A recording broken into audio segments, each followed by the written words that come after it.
I grew up like a neglected weed, ignorant of liberty, having no experience of it.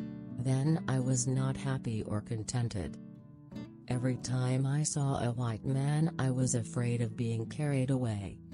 Slavery is the next thing to hell. If a person would send another into bondage, he would, it appears to me, be bad enough to send him into hell if he could.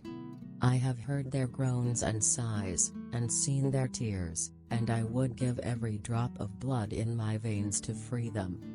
Now I've been free, I know what a dreadful condition slavery is. I have seen hundreds of escaped slaves, but I never saw one who was willing to go back and be a slave. We would rather stay in our native land, if we could be as free there as we are here.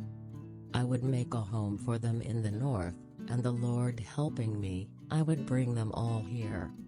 I had reasoned this out in my mind. There was one of two things I had a right to, liberty, or death. If I could not have one, I would have the other. For no man should take me alive, I should fight for my liberty as long as my strength lasted, and when the time came for me to go, the Lord would let them take me. God's time is always near. He set the North Star in the heavens, He gave me the strength in my limbs, He meant I should be free. There was no one to welcome me to the land of freedom. I was a stranger in a strange land. My home, after all, was down in Maryland, because my father, my mother, my brothers, and sisters, and friends were there. But I was free, and they should be free.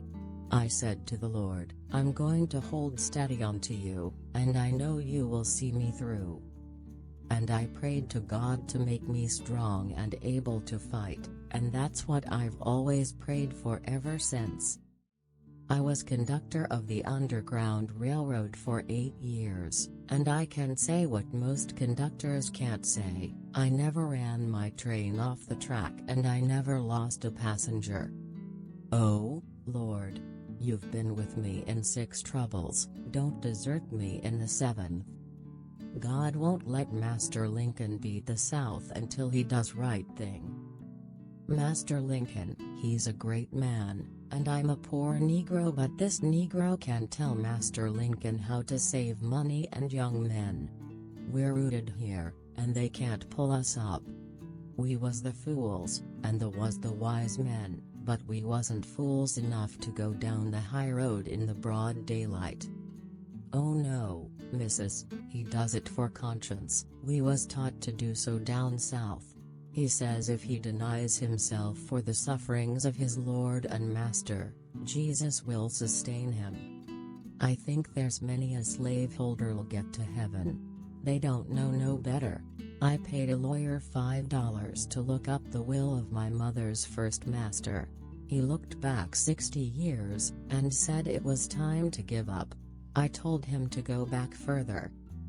I'm going to Mr. Dash's office, and I ain't going to leave there, and I ain't going to eat or drink till I get enough money to take me down after the old people. My people are free. After that, the Fugitive Slave Act, I wouldn't trust Uncle Sam with my people no longer, but I brought 'em all clear off to Canada. The white ladies and gentlemen gathered round him, till I couldn't see Joe for the crowd, only I heard his voice singing, "Glory to God and Jesus too," louder than ever. Why, the language down there in the far south is just as different from ours in Maryland as you think. They laughed when they heard me talk and I couldn't understand them nohow. I often think, missus, of things I wish I had told you before you wrote the book.